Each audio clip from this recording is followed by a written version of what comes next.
Muito boa noite, amigos e irmãos, companheiros de ideal espírita, simpatizantes, aqueles que conosco estão neste momento, acompanhando as reflexões dessa noite de quinta-feira, mais uma dessas que edificam em nós os exemplos de Jesus. Vamos fazer a nossa pequena leitura do Evangelho e uma breve oração para juntos unirmos em pensamento e nos colocarmos na postura de aluno e aprendizes desse grande mestre e professor Jesus. O capítulo é o 10. Bem-aventurados os que são misericordiosos, perdoai para que Deus vos perdoe. Item 4. A misericórdia é complemento da brandura. Porquanto aquele que não for misericordioso não poderá ser brando e pacífico. Ela consiste no esquecimento e no perdão das ofensas. O ódio e o rancor denotam alma sem elevação, nem grandeza.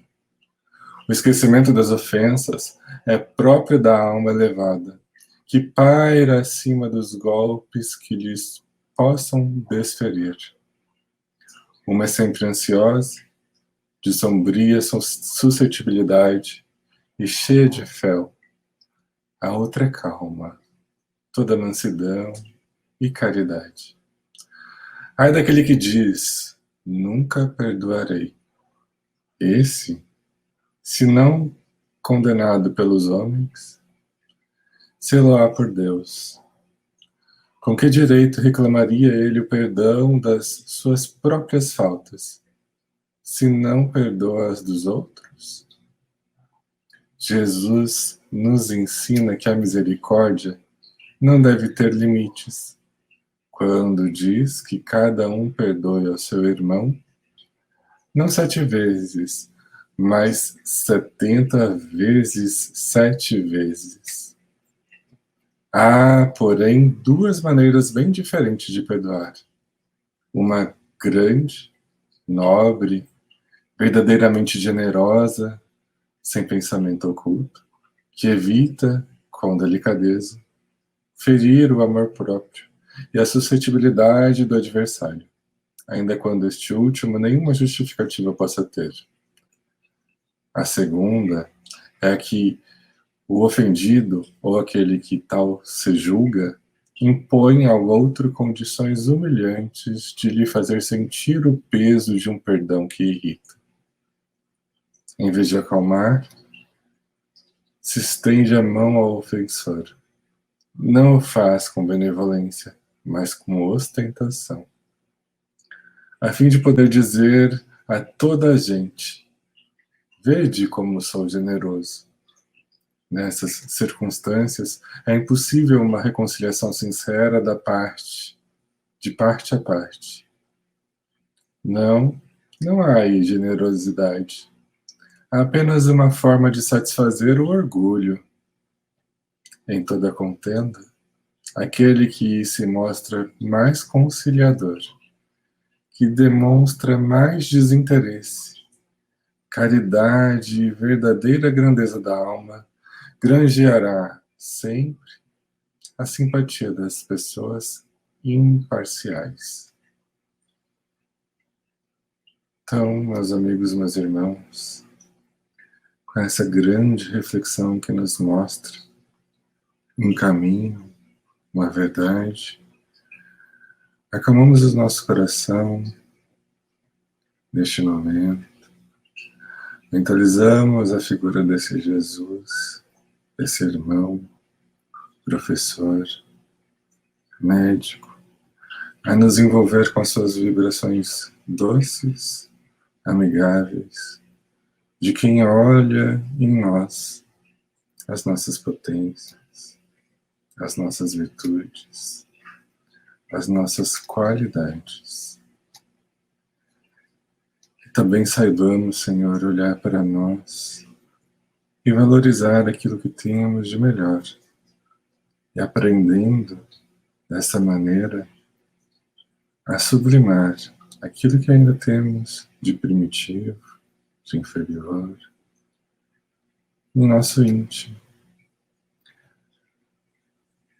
desenvolvendo a fé, a esperança, a habilidade de acreditar que somos capazes de suportar as dificuldades que forjam em nós grandezas para um porvir. Muito obrigado, Senhor, pela oportunidade de estarmos juntos e que seja feita a sua vontade perante a nós. Que assim seja. Tenhamos todos uma grande e abençoada palestra. Olá, queridos irmãos, que Jesus esteja conosco nesta conversa, nesta exposição e me faça instrumento de uma mensagem que possa levar alento e paz aos corações. Estamos na semana que antecede ao Dia das Mães e a nossa temática hoje é a importância da maternidade para a educação do ser. A importância da maternidade para a educação do ser. Em o Evangelho segundo o Espiritismo, nós vamos encontrar a palavra mãe aproximadamente 90 vezes, dada a importância da missão materna aqui na Terra. Jesus afirmou certa feita: em verdade, eu vos digo que ninguém pode ver o reino de Deus se não nascer de novo. Sim, nascer de novo, voltar à terra. E perplexo, Nicodemos lhe pergunta: Mestre, como pode nascer de novo um homem já velho? Ele pode entrar novamente no ventre da sua mãe e renascer e nascer pela segunda vez? É claro que este renascimento que Jesus mencionou ser indispensável para ver o reino dos céus é a reencarnação. E ver o reino dos céus, aqui neste contexto, significa evoluir, crescer, educar-se moralmente. E nesse processo educativo é fundamental o papel da mãe. É claro que é fundamental também o papel do pai e de todos os outros familiares, mas hoje vamos tratar especificamente sobre a maternidade, sobre o papel da mãe na educação daquele espírito que recebe em determinada existência na condição de filho. Vós sois deuses. A mãe exerce temporariamente o papel de Deus, julgando estar criando um ser. Está, na verdade, permitindo que um espírito reencarne, que um espírito venha à Terra novamente para cumprir uma determinada missão, para cumprir com o seu projeto reencarnatório. Joana de Ângeles, no livro SOS Família, que aliás eu recomendo a leitura, porque é fundamental para entendermos a importância da família no processo educativo, Joana nos diz: a carne gera carne, mas o espírito não produz o espírito. O espírito é criado por Deus. Então a carne gera a carne para aquele espírito reencarnar, para aquele espírito dispor de um corpo e retornar à Terra por um determinado período. Então, qual é o primeiro papel da mãe? A primeira sagrada e grande missão: deixar nascer, permitir que reencarne, não ceifar a vida pelo aborto, dar àquele espírito a oportunidade de retornar à Terra. E nós não fazemos ideia de quanto tempo cada espírito está esperando uma nova oportunidade para voltar ao palco da vida, para voltar ao educandário sagrado da família, do lar, indispensável para o seu crescimento. Então, a primeira missão da mãe é permitir a vida. porque a criança cresce dentro dela. Toda criança cresce dentro de um ventre feminino, de um ventre materno, mesmo que depois esta mãe não venha a assumir o seu papel. Mas se ela permitir nascer, ela já estará cumprindo uma grande missão, porque ela estará dando a oportunidade que este espírito necessita para o seu aprimoramento. Gesto de amor, deixar nascer. Joana, em Constelação Familiar, nos afirma que a paternidade, assim como a maternidade, deve ser responsável, consciente do significado daquela união, a fim de que sejam evitados danosos recursos como o aborto provocado e das suas lamentáveis mazelas de graves consequências. Então, maternidade responsável começa por deixar nascer, por evitar o aborto, por enfrentar as dificuldades da situação, mesmo que a gravidez seja inesperada, que não tenha sido planejada. No momento em que eu deixo nascer, eu estou sendo mãe, mesmo que por um segundo. Mesmo que eu tenha sido mãe apenas no gerar, no carregar na barriga, mas eu deixei nascer.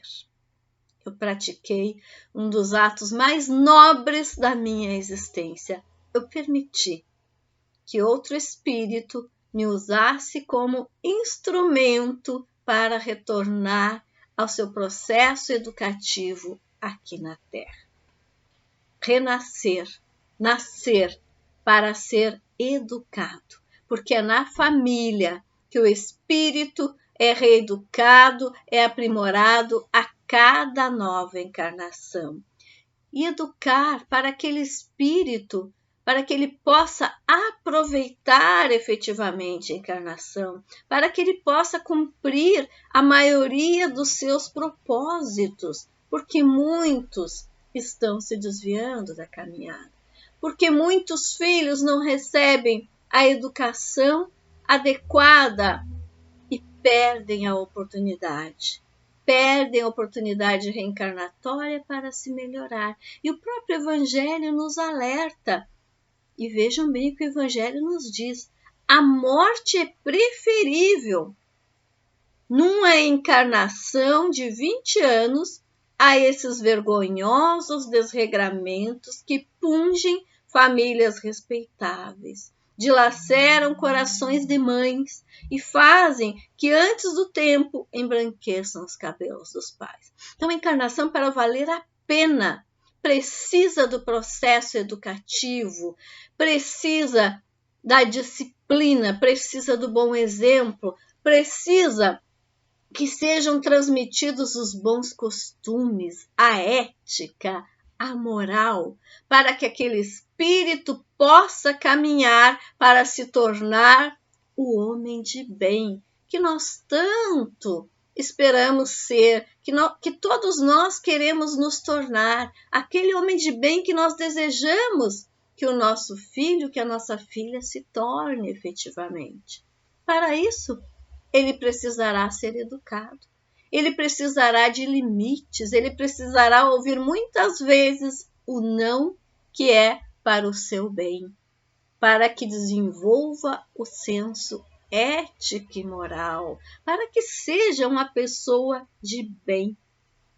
E Joana nos diz, ainda em Constelação Familiar, que toda criança é uma argila moldável, aguardando as mãos do diligente oleiro, os pais, o pai, a mãe, o responsável, que lhe dará a forma e conteúdo. Vejam bem, está nas nossas mãos, enquanto mães, dar a forma e conteúdo educativo para os nossos filhos.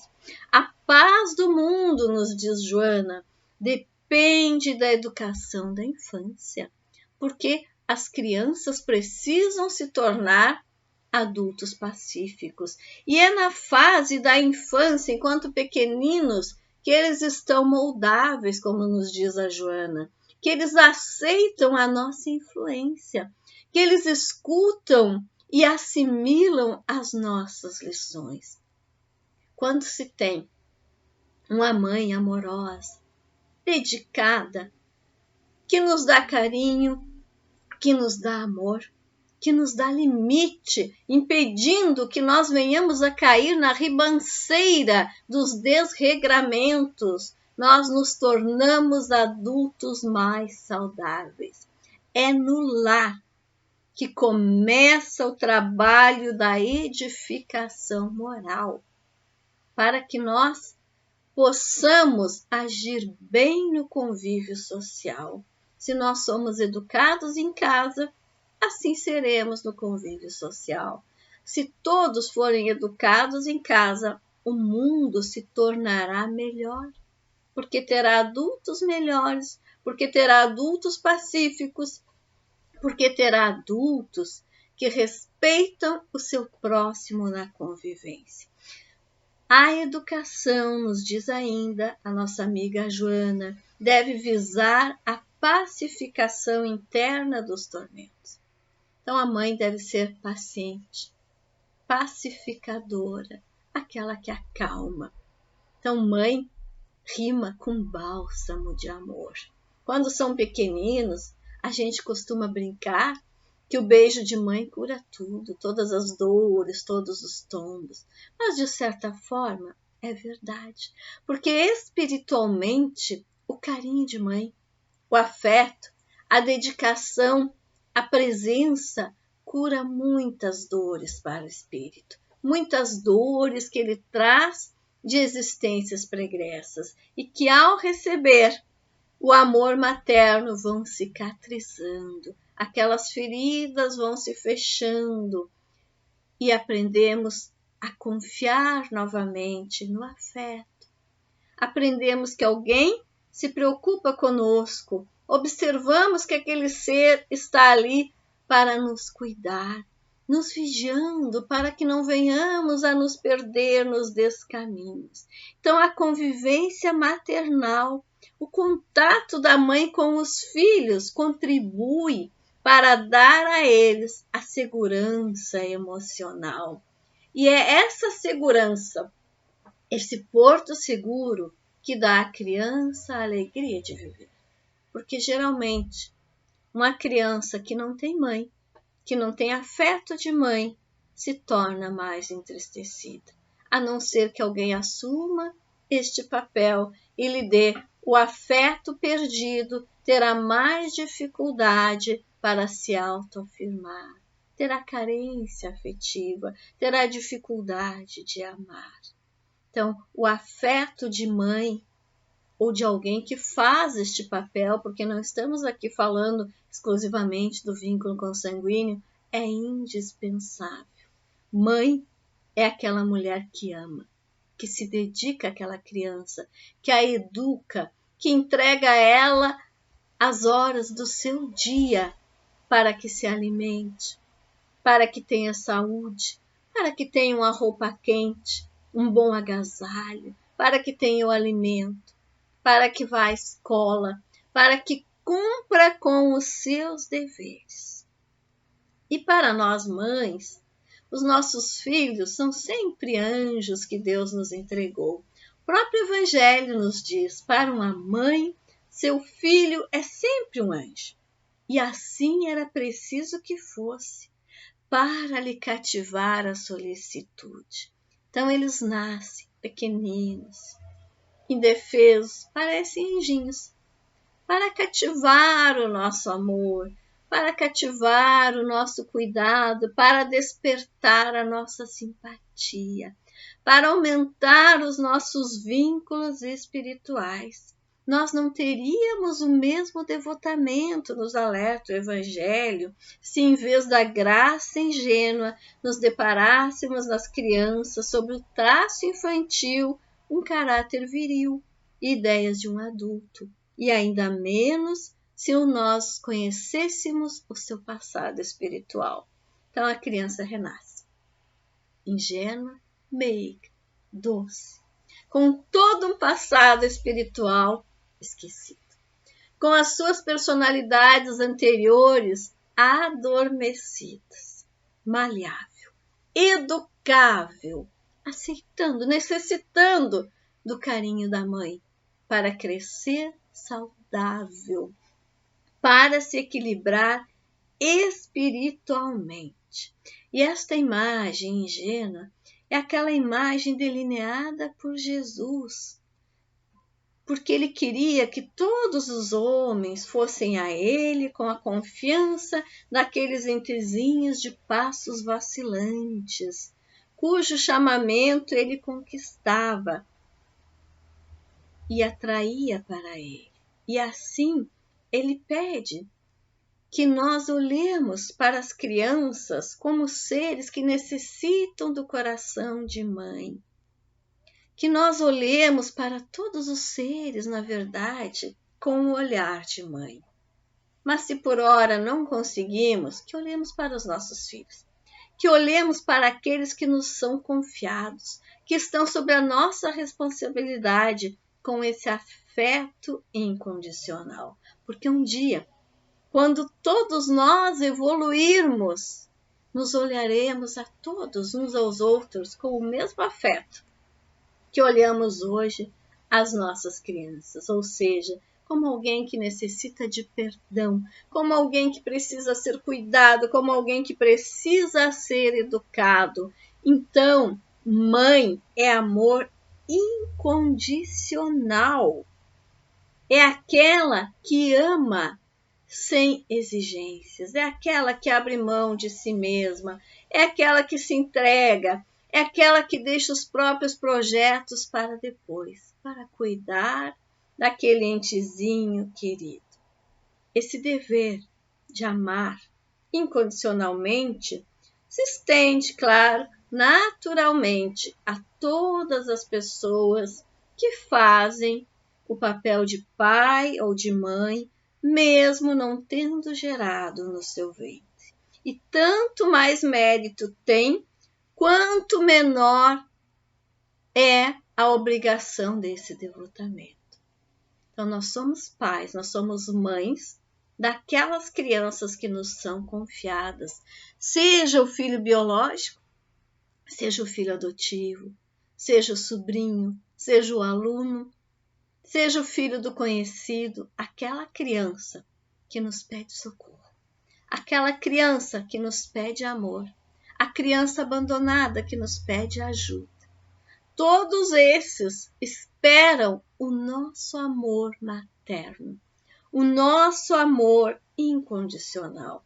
Jesus mesmo disse: quem é minha mãe e quem são meus irmãos? É claro que nesta passagem, Jesus não desprezou o amor de Maria, ao contrário, ele a enalteceu. O amor de sua mãe, incondicional, ilimitado, altruísta, é o amor que ele sentia também por todos os seus irmãos. É o amor que ele queria que todos nós sentíssemos uns pelos outros. Então, o amor materno é um ensaio do amor divino. É um ensaio para o amor universal. Vejam, então, a responsabilidade do exercício da maternidade. Nós estamos aprendendo a amar incondicionalmente. E um dia este amor vai se estender entre todos nós, filhos de Deus. Nos alerta ainda o Evangelho segundo o Espiritismo. Lembrai-vos de que a cada pai e a cada mãe Deus perguntará: que fizestes do filho confiado à tua guarda? O que é que nós estamos fazendo dos nossos filhos? Porque educar, meus irmãos, dá trabalho. Educar requer entrega, requer abrir mão de si mesmo, entregar-se, abandonar-se e olhar o outro como o ser mais importante da nossa existência. Então nos diz o Evangelho: mães, abraçai o filho que vos dá desgostos e dizei convosco mesmas, um de nós dois é culpado. Então, quando o nosso filho nos traz desgosto, quando ele nos dá muitos problemas, um de nós dois é culpado. Ou seja, temos vínculos espirituais de um passado recente ou longínquo que causou o problema atual. Cumpre a nós, enquanto estamos a caminho, enquanto estamos encarnados, nos perdoarmos, nos amarmos, nos permitirmos o recomeço a cada dia. Porque um dos maiores papéis do coração de mãe é perdoar. E perdoar indefinidamente. Perdoar sempre. Educar. Mostrar o caminho correto. Não concordar com os erros, mas apontar o caminho certo. Mostrar quando é preciso mudar o rumo. Porque nós seremos cobrados por aquilo que fizemos ou deixamos de fazer aos nossos filhos. Ser mãe, às vezes, é difícil. Principalmente quando se vive na miséria, quando se tem maior dificuldade financeira, quando se tem maiores limitações materiais, quando se tem problemas de saúde.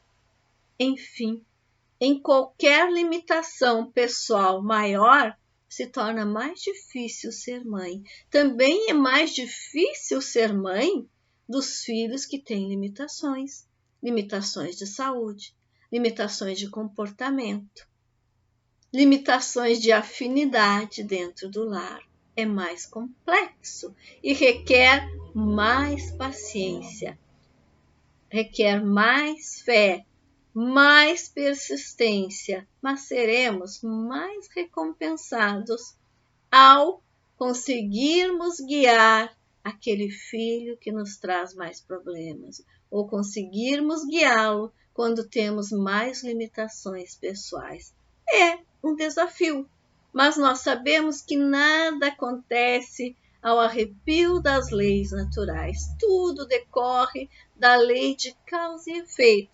Então, se eu tenho hoje um filho mais problemático, é porque faz parte da minha missão me reencontrar com aquele espírito, seja por débito ou por missão, por desprendimento meu, por comprometimento, para fazer com que aquele espírito possa, a partir da nossa convivência, se melhorar ou ao menos ter uma existência mais digna.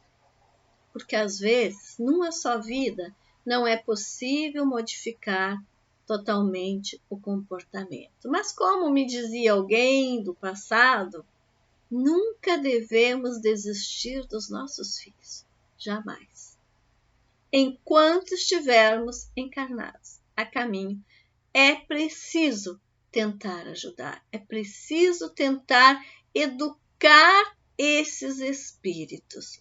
Tem uma passagem do Evangelho que relata uma pobre mãe, ainda muito moça, que amamentava uma criancinha, tomou-a nos braços e a estendeu no espaço vazio, como a pedir-me que protegesse aquele entezinho que só encontrava no seio estéril insuficiente alimentação.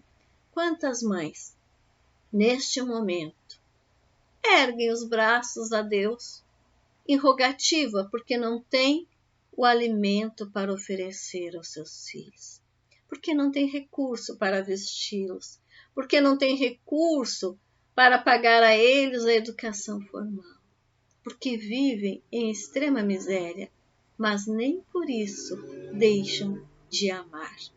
E a prece de mãe, já nos dizia Chico, que a prece de mãe arromba as portas do céu. Quando uma mãe pede por um filho, ela sempre é atendida.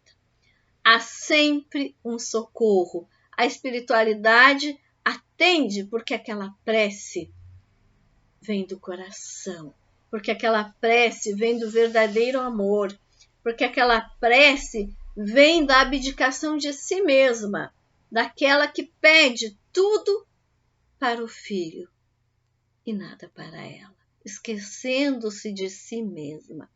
Então, o Evangelho nos diz que as pobres mães se inquietam e choram, pensando nos filhinhos que durante a estação invernosa sentirão frio e fome.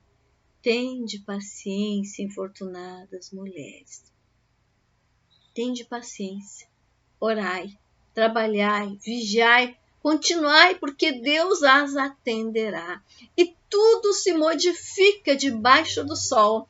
Tudo passa e tudo pode melhorar se nós tivermos persistência e fé. E quando uma mãe decide que vai educar um filho e colocá-lo no caminho da felicidade, ela consegue. Porque a força de mãe é inquebrantável. Mas é preciso querer.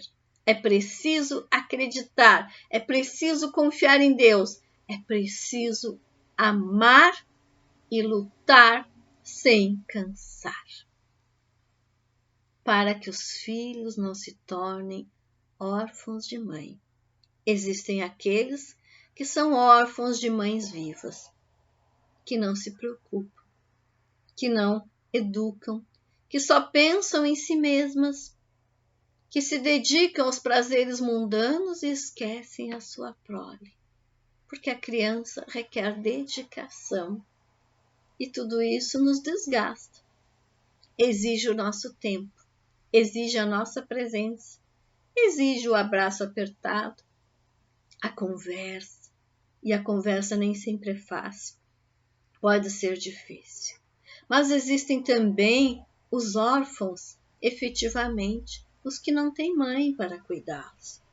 E o Evangelho nos alerta lá no capítulo 13, item 18. Meus irmãos, amai os órfãos, se soubesseis quanto é triste ser só e abandonado, sobretudo na infância, naquele período em que mais se precisa receber a proteção afetiva. Deus permite que haja órfãos para exortar-nos a servir-lhes de pais.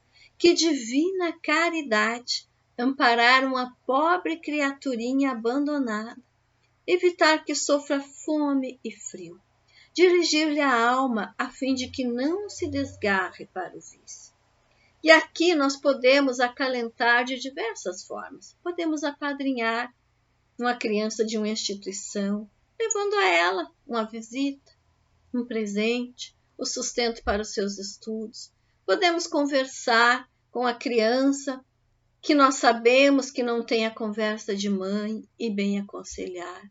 Mas podemos também adotar aqueles que não têm mãe. E a adoção é muito mais que caridade, porque a adoção é um reencontro de almas que têm um compromisso em comum. São os nossos filhos que retornam a nós pelas vias do verdadeiro vínculo, o do amor. São aqueles que estavam predestinados, que estavam no seu projeto reencarnatório ser nossos filhos. Amélia Rodrigues tem um texto muito lindo que diz assim: mãezinha querida, eu venho de regiões ignotas e dos tempos imemoráveis do seu passado, no qual estabelecemos estes vínculos de afeto imorredouro. Filho adotivo, quantas vezes me golpearam com azedume utilizando estas palavras. O seu amor, todavia, demonstrou-me sempre que a maternidade do coração é muito mais vigorosa que a do corpo. De certo modo, somos todos filhos adotivos uns dos outros, pois a única paternidade verdadeira é a de Deus. Então, todos nós, na verdade, mesmo que venhamos a nascer do ventre da nossa mãe, temos que ser adotados por ela. Ou seja, temos que ser adotados afetivamente, temos que ser aceitos, temos que ser bem recebidos, porque estava no nosso projeto nos reencontrarmos agora na condição de filhos. E não é o sangue que nos torna mães, não é o sangue que nos torna filhos.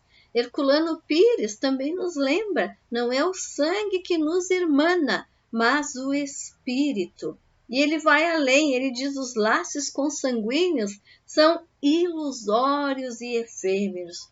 Filhos de outros pais, procedentes de outro sangue, podem, pois, ser muito mais ligados aos pais adotivos que os filhos consanguíneos. Os filhos que voltam ao lar, por vias indiretas, afirma ainda Herculano, são espíritos em prova, como todos nós, e, portanto, em fase de correção moral. Também necessitam ser educados, precisam conhecer a sua verdadeira situação, para que a medida corretiva, ou seja, para que o processo educativo atinja a sua eficiência, para que cresçam com a verdade. Se quisermos burlar a lei, só poderemos acarretar-lhes maior sofrimento, ou seja, se escondermos a origem, se negarmos a educação franca, acarretaremos maior sofrimento. Eu trago um versinho neste momento desta obra, Presentes do Coração, que foi escrita por mim e pelas minhas duas filhas, a Laís e a Vitória, e que na verdade é uma historinha de adoção, a nossa história real. E aqui vocês vão encontrar uma mãezinha contando às filhas desde pequeninas a verdadeira história delas, de como elas foram geradas no seu coração. E tem um dos versinhos deste livro que diz assim: mas nós somos bem iguais. Se olharmos o coração, sentimos amor demais. É grande a nossa união, porque assim acontece na adoção dos nossos filhos. Nós nos unimos pelo coração e esse amor nos torna muito iguais, porque gera um afeto incondicional, porque nos une permanentemente. Então, valorizemos as nossas mães. Honrar pai e mãe, nos diz o Evangelho. Honremos aquela que nos dá amor, aquela que nos carregou no ventre ou que nos acolheu no coração. O próprio Evangelho nos alerta: ter-lhes a mãe vendido o leite quando os amamentava? Então aqui fala dos filhos ingratos. Honrar a mãe, agradecer. Contou porventura suas vigílias quando eles estavam doentes, os passos que deram para lhes obter o de que necessitavam. Quantas vezes as mães permanecem acordadas, nos cuidando enquanto crianças? Quantas vezes as mães permanecem acordadas, preocupadas conosco, embora já adultos? Quantas vezes uma mãe chora por nós, pela nossa felicidade?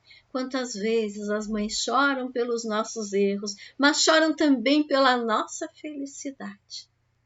Vibram conosco pela nossa alegria. Todas as mães sofrem quando nós sofremos. E que falar, então, das mãezinhas cujos filhos já desencarnaram? Que dor, que sofrimento. Devolver o filho à espiritualidade quando se está tão perto, usufruindo daquele amor.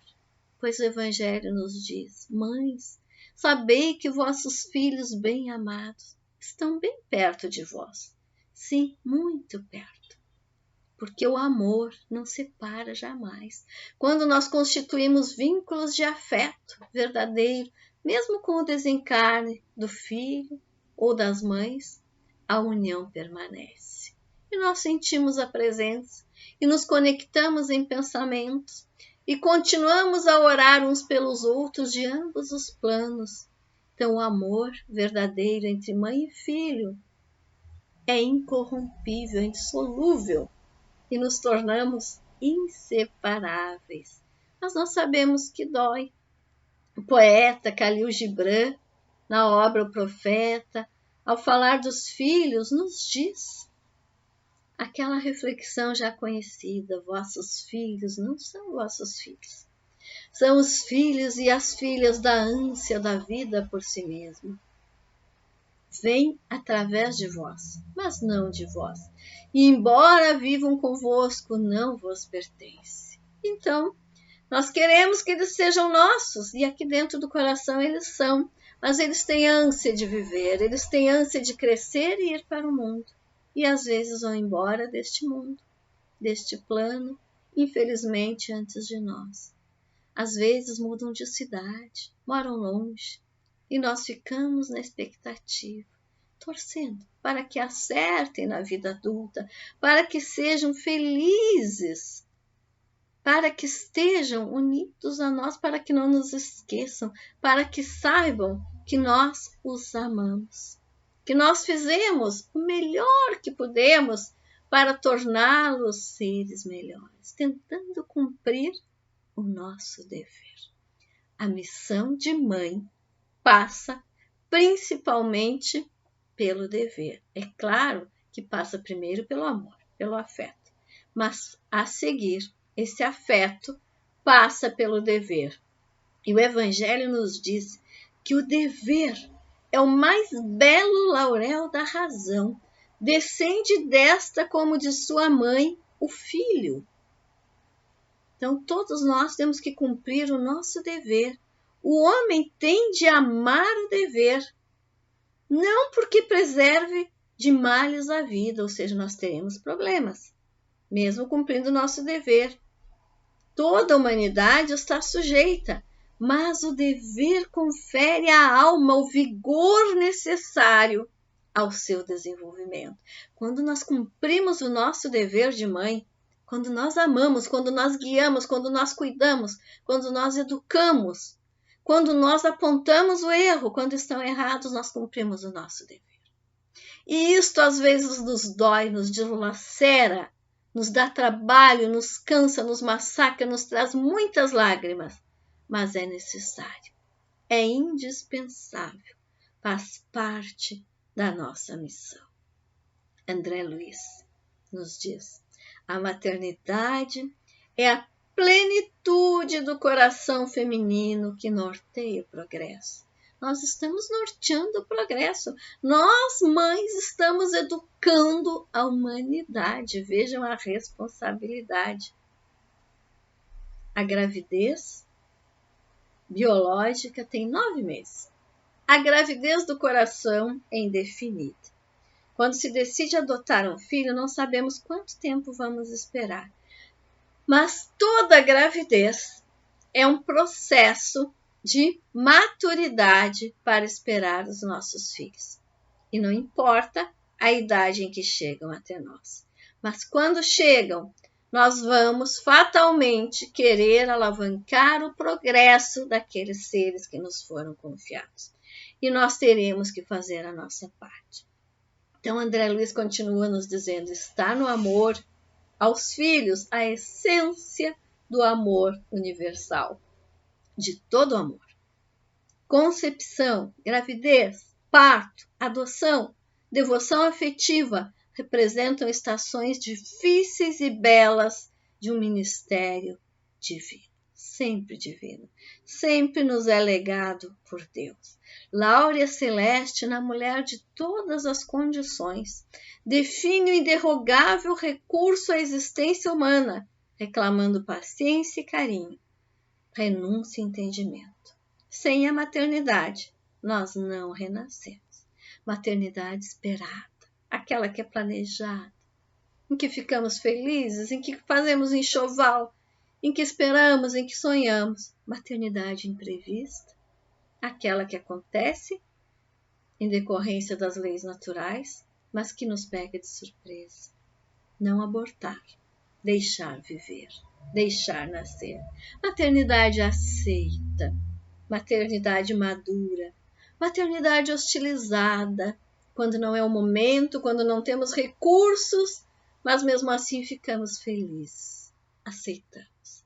Maternidade socorrida, quando os irmãos nos socorrem na nossa miséria e nos ajudam a receber aquele ser. Maternidade desamparada, quando a mãe é abandonada, quando a mãe tem que fazer tudo sozinha, educar, sustentar, guiar. É uma guerreira que está lutando para manter aquele ser no caminho do bem. Educar, sustentar, entregar o alimento, a roupa e ainda amar. Vós sois deuses, a mãe que se dedica, que se entrega, se assemelha ao Criador. Misto de júbilo e sofrimento, nos diz André Luiz, missão e prova, maternidade em qualquer parte, traduz intercâmbio, vejam bem, de amor incomensurável, em que desponta sublime e sempre novo o ensejo de burilamento das almas na ascensão dos destinos. Almas que renascem para crescer. As mães guardam a chave do controle do mundo. Se todas as mães realizarem o propósito educativo dos seus filhos, o mundo se tornará melhor. Ao filtro do amor que lhes verte do seio, deve o plano terrestre, olhem bem, o despovoamento dos círculos inferiores da vida espiritual, para que o reino de Deus se erga entre as criaturas. Então, os nossos filhos não são anjos. São espíritos endividados, grande parte deles abandonando o umbral para se regenerar a partir do reencarne dentro do nosso lar. Vejam a responsabilidade. Mães da terra, mães anônimas, sois os vasos eleitos para a luz da reencarnação. Por maiores que se façam suplícios impostos à vossa frente, continua André, não recuseis vosso augusto dever. Novamente o dever de amar, o dever de cuidar, o dever de guiar, o dever de educar. Nem susteis o hálito do filhinho nascente, esperança do céu, a repontar-vos do peito. Mas aquelas que já cometeram o erro do aborto, é tempo de recomeçar. É tempo ainda de amar, quem sabe, uma outra criança que aparentemente ao acaso cruza a sua caminhada. Quem sabe pelo vínculo da adoção, quem sabe pelo apadrinhamento, quem sabe pelo cuidado desinteressado e anônimo, entregando a uma criança o que ela necessitar.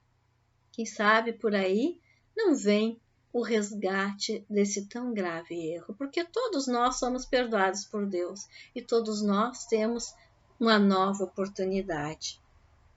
Não surge o berço de vosso coração por acaso. Então, nenhum filho vem a nós por acaso, mantendo-vos assim vigilantes e abnegadas, na certeza de que se muitas vezes cipoais e espinheiros são vossa herança, transitória entre os homens, todas vós sereis amparadas, sustentadas pela bênção do amor eterno, sempre que marchardes fiéis à excelsa paternidade da providência divina. Sempre, minhas irmãs, meus irmãos, o recurso da oração, quando a maternidade estiver muito sofrida. Quando parecer que não há mais saída, oremos. Oremos a Maria, que se tornou, embora nossa irmã, exemplo de mãe para todas nós. Oremos. E Maria nos socorrerá. E Maria virá com suas falanges socorrer os nossos filhos na hora do desespero. Tenhamos fé. A oração de mãe é indispensável. Oremos ao deitar. Oremos ao acordar. A prece de mãe muda o destino dos seus filhos, muda a sua caminhada. Às vezes as situações parecem tão difíceis, os problemas parecem tão incontornáveis. Oremos e tudo começará a se resolver. Tudo começará a melhorar para aqueles seres que nós amamos, porque orar por outrem é exemplo de amor, de dedicação. Orar pelos nossos filhos, por aqueles que nós mais amamos, é conectar-se instantaneamente com a espiritualidade superior. Então, neste próximo Dia das Mães, abracemos as nossas mães se ainda for possível. Se estiverem na espiritualidade, dirijamos a elas uma prece de agradecimento. Se não forem perfeitas, perdoemos e oremos por elas e agradeçamos ainda assim. Para concluir, eu trago o poema Ternura Maternal, ditado por Carlos Dias Fernandes, na obra Antologia dos Imortais de Chico Xavier, que nos diz assim: as paredes da casa em vão procuro, quero dizer adeus e não consigo, vejo apenas o vulto amargo e amigo da morte que me estende o manto escuro, choro a estirar-me trêmulo, inseguro, o leito ensaia a pedra do jazigo, padeço, clamo e indago a sós comigo, qual pássaro que tomba contra o muro? A névoa espessa enreda o corpo langue, é o terrível crepúsculo de sangue que me tinge de sombra os olhos baços, mas surge alguém no caos que me entontece, é a minha mãe que alonga as mãos em prece, doce estrela brilhando nos meus braços, ave que torna em chaga o brando ninho, ouço divina música na sala, é a sua voz celeste que me embala, motes do lar que tornam de mansinho, ergo-me agora, o corpo é o pelourinho, de que me desvencilho por beijá-la, mãe, minha mãe, suspiro, enguento a fala, a soluçar de júbilo e carinho, dorme, filho querido, dorme e sonha, nossa velha canção, terna e risonha, regressa com beleza indefinida, tomo-lhe os braços em que me acrisolo e durmo novamente no seu colo, para acordar no berço de outra vida. Quantas histórias a espiritualidade nos traz? De espíritos que, ao retornar à espiritualidade, são acolhidos pela sua mãe. De espíritos que, ao perambular pelo umbral em sofrimento, são socorridos pela sua mãe. De espíritos que, atormentados, são socorridos após as preces da sua mãe. E quantos exemplos vivos nós temos aqui na Terra de filhos cuja caminhada é modificada após as preces de sua mãe. Que Deus abençoe a todas as mães, para que todas possam amar incondicionalmente, para que todas tenham a força para jamais desistir das suas tarefas que lhes foram confiadas por Deus nosso Pai, porque a maternidade é efetivamente divina. E todos os nossos filhos são esses presentinhos aqui do coração, que nos beijam com seus rostinhos meigos, que nos abraçam, que nos agradecem a presença, independentemente de terem o nosso sangue, independentemente de pensarem igual a nós, porque cada um deles é um espírito independente. Cuidemos dos nossos presentes, amando, guiando, educando, perdoando e orando por eles em qualquer situação. Gratidão pela oportunidade, que uma imensa paz fique nos nossos corações e que possamos, cada uma de nós, que é a mãe, fazer efetivamente um mundo melhor por meio da dedicação àqueles que nos foram confiados. Que Jesus permaneça nos nossos lares. Gratidão. E é assim que nos despedimos, numa breve oração, unindo em os nossos corações, somando a nossa fé, olhando para nós e rogando para Deus as bênçãos infinitas ao nosso lar, à nossa família, aqueles que queremos bem. Senhor, Neste momento cuja fé é tão necessária, acreditar que passaremos por isso e desenvolveremos em nós habilidades, resignação, resiliência, paciência. Muitas vezes acreditamos não ser capaz, acreditamos não ter essas habilidades.